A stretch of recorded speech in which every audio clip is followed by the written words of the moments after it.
Hi, welcome back to the Advocacy Update. I'm Jen Goodale and this is Cory Titus, and today we're talking about some high-stakes events that are coming up in the relatively near future. The continuing resolution deadlines, because there's two of them, as well as the State of the Union.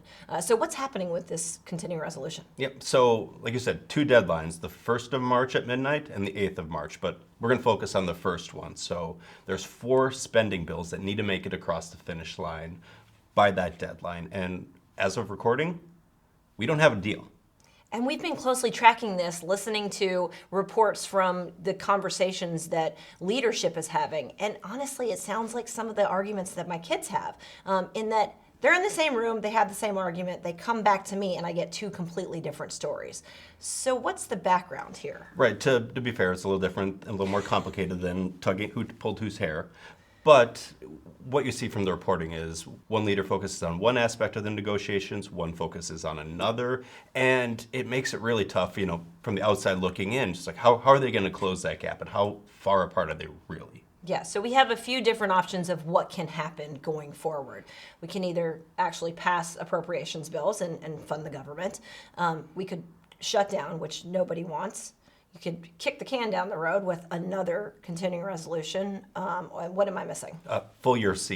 Yes. So that's one of the things that we're seeing is popular with a small portion of the government, and that's really in the House Freedom Caucus that we're seeing are pushing for that, because what happens is if we do a full year CR, that kicks in some automatic spending cuts that are really wonky that we're not going to dive too deep in, but you can check out the article and be sure to get the full details there.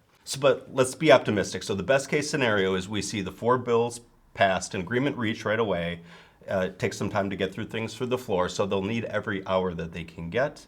But it's still possible to avert a shutdown at this point, and then turn our attention to the 8 other bills that need to pass. Right, which is about 75% of the government. And includes defense spending. Right, great point. So really right now at this point, all eyes are on the House because that's where the kind of linchpin is for these negotiations. And once all that wraps up, we're going to turn our attention to the State of the Union. What do you hope to hear the president say? So we wrote an entire collaborative government relations article on this, but the top thing that I would like to see is a focus on the PACT Act. So that's something I think we really need the spirit of that. So we just passed that bill.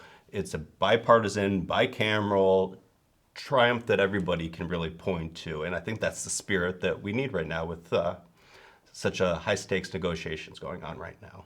So what about you?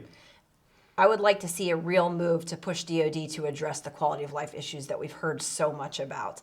We're in a recruiting crisis, and that's not going to get fixed with little issues here and there. We're going to have a concerted effort to address the financial challenges that families are having.